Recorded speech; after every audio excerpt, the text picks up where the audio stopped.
coffee break with me. Come and take your coffee break with me. Come and take your coffee. Come and take your coffee. Come and take your coffee break with me.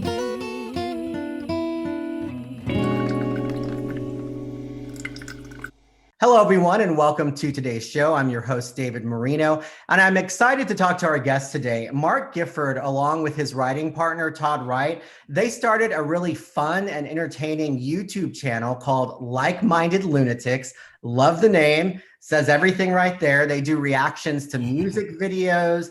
They have comedy bits. They have original stories with voice casts and music and much more. So without further ado, I'd like to welcome my guest, Mark Gifford. Mark, thank you for being with us today. Thank you so much for having me. This is a great honor. I'm really excited to talk to you today. Well, Mark, I've been watching your channel and I love everything that you're doing on here. And I think especially, in the last couple of years, this has been a time when content creators and creatives in general have really turned to social media to use some of that energy, right? So for you, what really was the motivation to get Like-Minded Lunatics started? Because it's a growing channel and you've been seeing your subscribership growing, right? Yeah, absolutely. We're growing with subscribers every week. We just hit that big point where we're now able to monetize stuff. So we've got over 1,000 subscribers. We can start monetizing the content and that type of thing. And we're getting thousands and thousands of hours of views every week, which is really exciting for us. But, back to the first part of your question, why did we start to do this?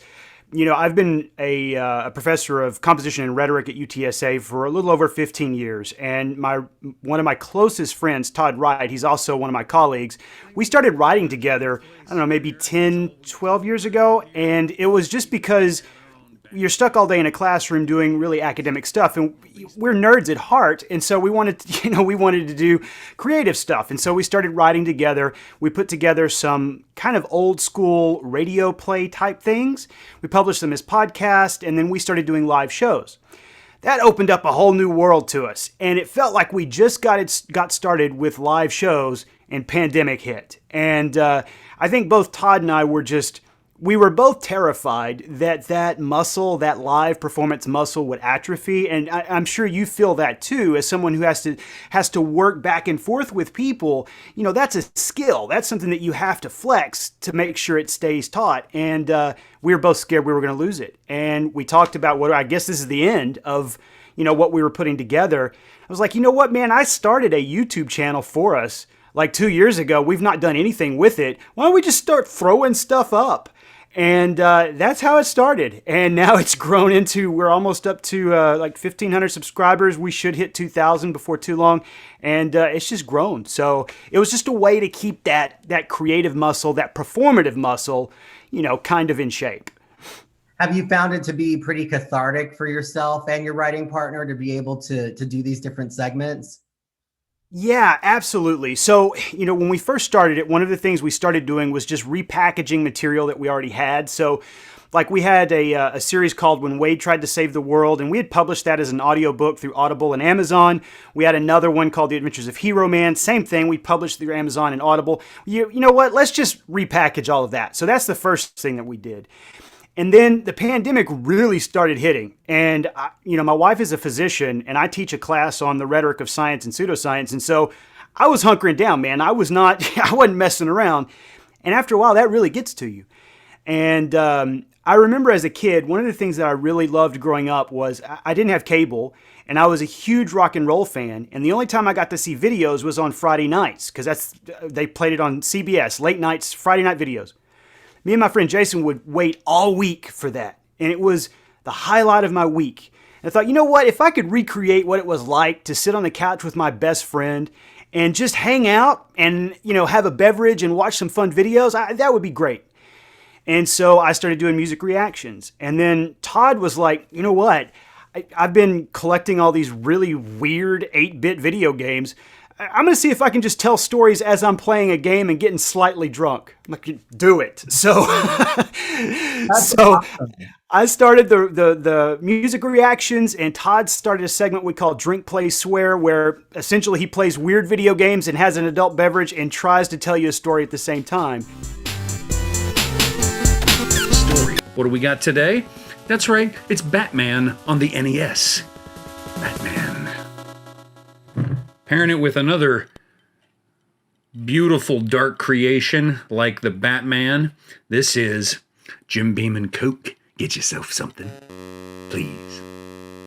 And it's been so fun. It's just been, and to answer your question, cathartic is not the word for it. It's the thing that has kept me sane.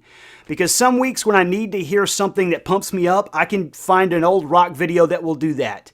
And then there have been other weeks, like when the Black Lives Matter stuff started really unfolding, where I was watching like In Living Color's Cult of Personality and stuff like that to kind of help me deal with some of that. And then when Pride happened, we did a whole month on Pride. We weren't able to go out and hang out with our friends. And so I thought, you know what? Let's just do it here. And it's kept me sane, to answer your question. Not only has it been cathartic, yes, but it's also provided me with an outlet to kind of understand and release emotion because of the whole pandemic thing. And you mentioned like watching music videos, and I think we're probably around the same age. I remember watching MTV for music videos. And now, though, it's funny because with this YouTube channel, that is a place where I go to actually watch music videos now because, MTV and those channels aren't so much music videos anymore. So no. I think you've seen it kind of take over in the last couple of years, become more prevalent on social media, but the reaction videos to different songs and music videos themselves, I find that fascinating because I love kind of going back in time and, reevaluating those videos when you were younger, you weren't really looking at them that way. But as you get older and you recognize things that you didn't see before or notice. And I love what you do because you and one of my other friends, Lottie, you'll have Lottie and other guests on with you. You actually get dressed up sometimes and kind of depending on the theme of the video. Can you talk more about that? Because I love that. I think it just adds to the realness of all of it.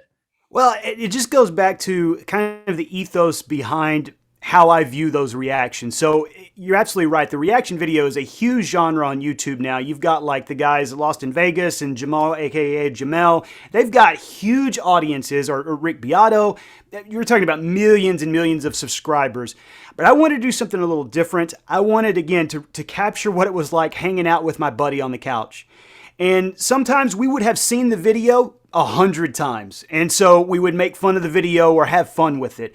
Other times it would lead to a serious conversation. Sometimes it would be political. Sometimes it would be social. But it was always a conversation with my buddy. It was always a hangout. And so one of the things I wanted to capture was, I'm not going to just sit here and watch a video and give you my first reaction. There are a lot of people doing those, and they do them way better than I could. So what I want to do is capture what it was like to hang out with your friend. Let's watch this video together, man. Let's have a good time. And so that's what I try to capture. So yeah, when we watch Poison videos, I got to put the Bret Michaels costume on. I can't watch a Poison video without making fun of CeCe DeVille.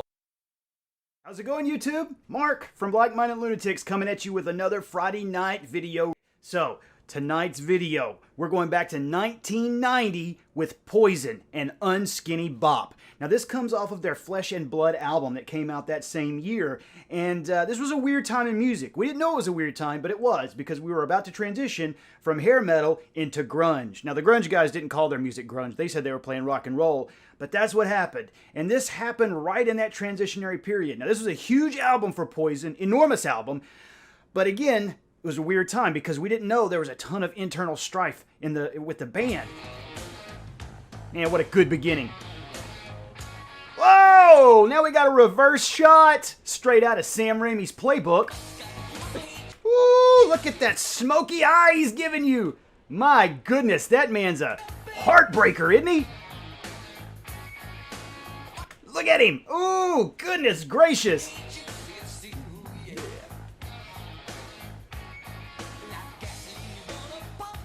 Good Lord, it's already getting explicit. But here's the thing, I don't know what they're singing about. But then there are other times too, like, Lottie and I did, one of our biggest viewed videos is the one that we did for George Michael's I Want Your Sex video. So I saw that one. That was really, really good. And go ahead, go on. now, I had put together a list of songs and videos I wanted to do during Pride Month. But because, I'm a cis white guy, the people on YouTube don't know me. I've got a lot of friends in the LGBT community, but it felt disingenuous. So I wanted to cover this stuff, and so I reached out to some friends. I was like, hey, man, will you please come on and just talk to me about your experience, and we can have fun and drink a beer and watch a video. And Lottie was one of the ones that I reached out to. And as you know, Lottie is a performer in his own right. And the moment we got on camera together, it felt like I was hanging out with Jason again 35 years ago. It was like my best friend had just showed up. And one of the videos I proposed was George Michael's I Want Your Sex. And I don't know if you're familiar with the background of it, but that song was at a time in George's life that was really, it was not a great time for him. And he was still trying to present as a straight man, and there was all this stuff happening. And the video is super problematic when you look at it from like a queer theory point of view. And Lottie watched it and he was like, nope, we can't do this one. This is not a prideful video. And so we talked about it a little bit, and I'm like, you know what? You're absolutely right. We're not doing that. I'm glad. That's just why I wanted you here. We're not doing that, but I think we should do it because I think that's an important conversation to have. So we watched it outside of Pride Month, and it's one of our most viewed videos. And if you go through the comments, the number of people that are like, thank you for doing this, the experience that Lottie talked about, the experience that George Michael talked about, so important. And it felt like, there are moments in a classroom where things click and you're like, I'm having an impact. That was a video where I felt like we had an impact. But he was out and proud, but at the time he was not. When this video came out, he was in the closet. And to me, because of that, the song, the video, it didn't really speak about pride. It was more of him trying to get along. And so, the videos we do run the gamut. Sometimes I make fun of CeCe DeVille and put on a wig, and other times we talk about, the power of a song or the power of a video. And that's what I love about what you do and Lottie and the other guests on there and Todd, is that on the surface, it may seem just like a reaction. And as you said, sometimes it is strictly fun. But that video, particularly I Want Your Sex by George Michael, I appreciated that conversation because anybody who's gay or has come out or has struggled with that in their mind, with their family, you really relate to him at that time in the late 80s where, that was at a time when AIDS was in the news every day and people associated being gay with having AIDS. And there were a lot of reasons why people who are in the public eye could not come out the way they can in 2022. So I appreciate those conversations being had in maybe a way that you didn't think it was going to be had. But for you, was that surprising for you when you started doing this channel that those kind of conversations were being had and it maybe wasn't on your radar or wasn't expected? I don't know if surprised, because again, I've been a teacher for almost 16 years now, a little over, right around that time period. And my classes are fairly small and I deal with writing students. And so there are a lot of times where our conversations, it'll be just like the channel. We'll have fun conversations. And then, I've had several students come out in class, or I've had students talk about traumatic things that have happened to them in class. So I'm used to trying to create a safe place where everything can kind of be discussed, at least if, we've got a lot of respect for each other and we, all that type of stuff.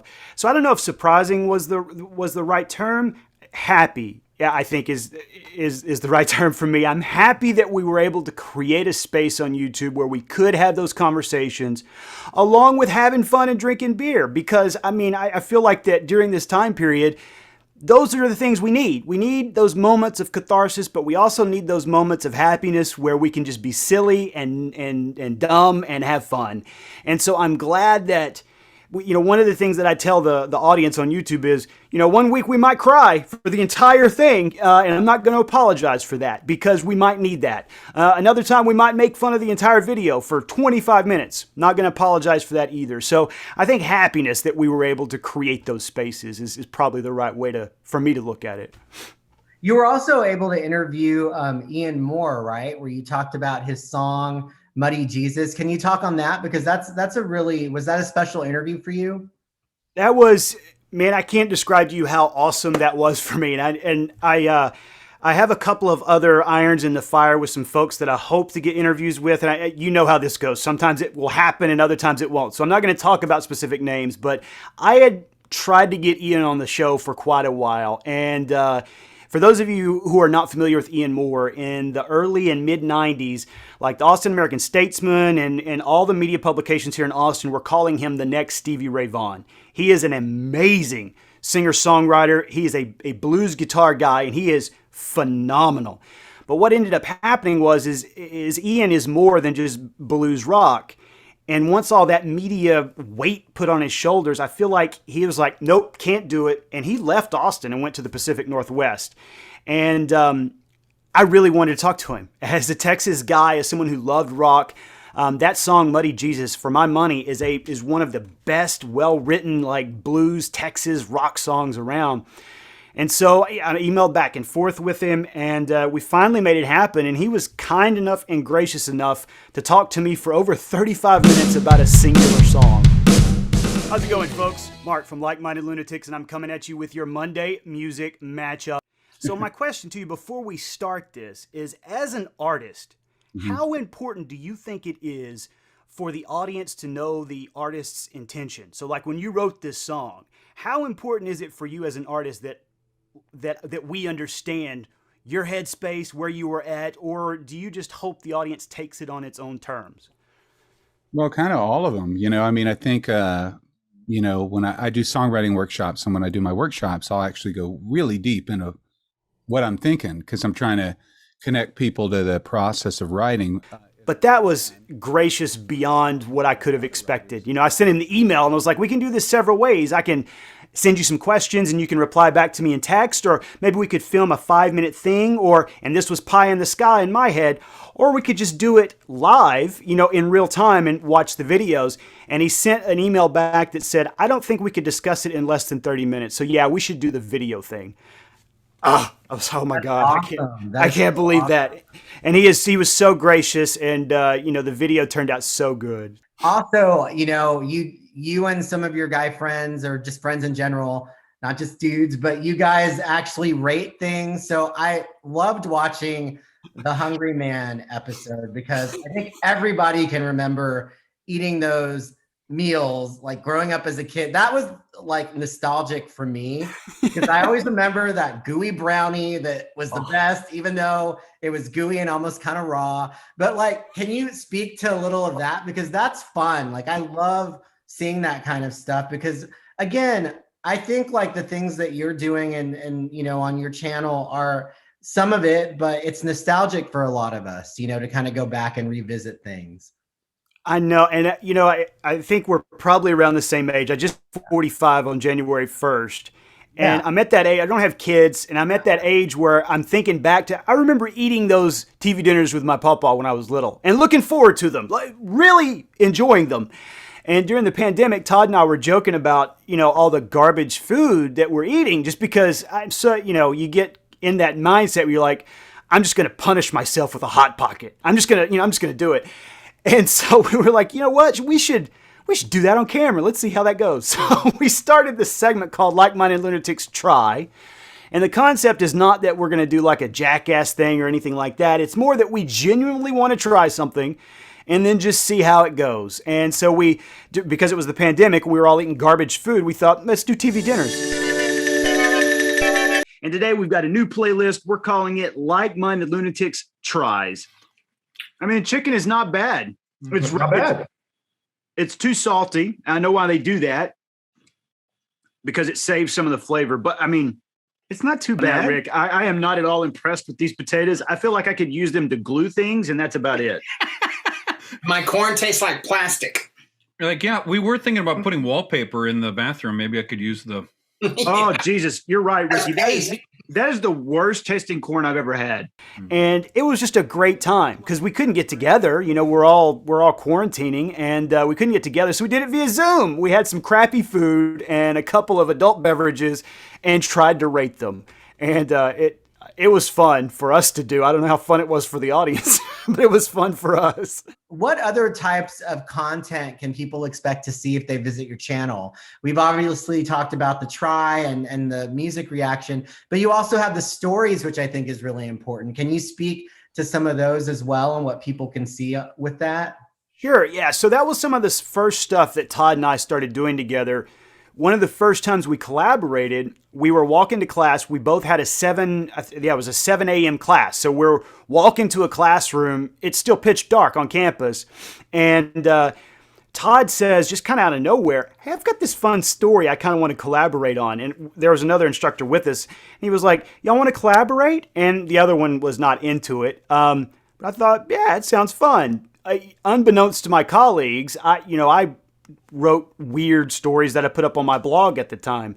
And it was weird because it was kind of a thing that I kind of tried to hide a little bit because it felt not professional. So when Todd suggested that, it both kind of caught me off guard, maybe a little bit nervous. And so he sent me this thing, and it was about a down in his luck college professor who resorts to grave robbing to pay the bills. And the moment that I got it in the email, I was like, I'm in, man. This me and this guy are simpatico. And so we collaborated on that. And then we've got a friend, one of Todd's cousins is a professor of music at Texas State, Richard Hall, and he's won all kinds of awards. He's actually scored movies and things like that. Todd was like, you know what? I got a cousin. He might be able to help us with this. And so we sent it to Ricky, and Ricky sends it back with a full orchestral score behind it. And it just blew my mind. It really just, it made it real in a way that just kind of sharing, written story back and forth really wasn't. And so Todd and I kept writing. We kept collaborating with Ricky. We created When Wade Tried to Save the World. It's actually a tetralogy. There's 4 of them, but we call it the trilogy. And one of those we performed live at Storybar. So Storybar was a storytelling series here in Austin. And it was kind of a mixed storytelling series. So you'd have some fiction, you'd have some personal revelatory stories, some music and things like that. And we performed one of them live, and it was one of the best experiences I ever had. Ricky was doing the music in the moment, and Todd and I were doing the voices, and it was fantastic. And so I'm super proud of those. We did the When Wade Tried to Save the World trilogy. There's 4 of them. And then we did the Adventures of Hero Man. And I did one called Ricky's Last Beer, or Bobby's Last Beer that Ricky scored for us. And I'm super proud of them. I hope folks check them out. If for nothing else, Ricky's music. Because even if you don't like the story that Todd and I wrote and narrate, I think that you'll like the music and the sound effects, especially with When Clarissa Tried to Steal the Amulet. If folks haven't heard that one, that's a great Halloween one. It's really creepy, and the music is phenomenal. And you actually have some background in improv, right? Or did you do any storytelling or improv? So storytelling shows. Todd worked with Texas Public Radio's live storytelling series Worth Repeating in San Antonio. He was one of their story coaches for several years. And so I performed there, and then Todd started another storytelling series as well, performed there. And then once I moved to Austin, I immediately hooked up with the Testify folks and started performing with them. I've done Hyde Park Storytelling, Backyard Story Night, Story Bar, Testify. Yeah, so I try to get on stage as often as I can. As often as people will let me is the truth. This is what's great about having the channel. You can do things whenever you want to do it. So speaking of that, what do you see happening in the future with your channel? Are there other types of segments you want to try? Or is there something that's in your mind right now that you're thinking about wanting to do in the future? I know you had some guests you're trying to nab down, but how do you see this channel growing as we move forward? So I really want to keep creating new stories. Todd and I are in the process of writing the second series of The Adventures of Hero Man, so folks can go check that first series out, and Todd and I are in the middle of writing the second. I've got a new story that I'm writing that I have a couple of roles for Lottie, and then our friend Brooke for her to do some voices. But Todd and I is like pie in the sky, and this is one of the things that we were really moving towards before the pandemic happened, was doing a live storytelling show like maybe 4 times a year to kind of coincide with the seasons. That was not necessarily a variety show, but sort of kinda, where you've got musicians and writers collaborating on pieces that have music and storytelling and that type of stuff all mingled together. And so Todd and I's kind of pie in the sky is to do a live storytelling thing where we have like one for October. We've got a Halloween show and all the stories are about scary things. We've got a blues musician. We've got Ricky, who is a kind of an orchestral digital music guy, that type of thing. What would your advice be to people who, they are trying to find a creative outlet and they do want to start a channel? What would you say to them? Because I know it's just getting our stuff out. This show airs on Awesome Music TV, but building a social media audience is hard and it takes time. And I know for you that it's taking some time. So what would your advice be to anybody out there who wants to kind of put their work out there like this? So I think two things. The first is it's going to be thankless for a long time. So whatever you're creating needs to make you happy. Because if you're creating doesn't make you happy, there's no way to do it. Because the odds of knocking something out of the park are pretty low. So make sure you like what you're doing because you're going to have to keep at it. The other thing is that you have to understand the algorithm. If you're specifically talking about YouTube, the YouTube algorithm kind of works against new creators. It sort of kind of punishes them because the more people who watch your stuff, the more it suggests, to other people. But that's like kind of saying, I don't have any credit, I need to buy a car. Well, you can't buy a car because you don't have any credit. Well, I can't get any credit unless I buy the car. So it's kind of like that. It's like a catch-22 where the algorithm kind of works against you. So building that audience is something that's really, really difficult. The other big tip that, there was an interview with Bert Kreischer. I don't know if you're familiar with him. He's a stand-up comedian. He's got a podcast and stuff like that. He was the inspiration for Van Wilder. He is known for, there's one bit that he does about a trip he went on in college to Russia.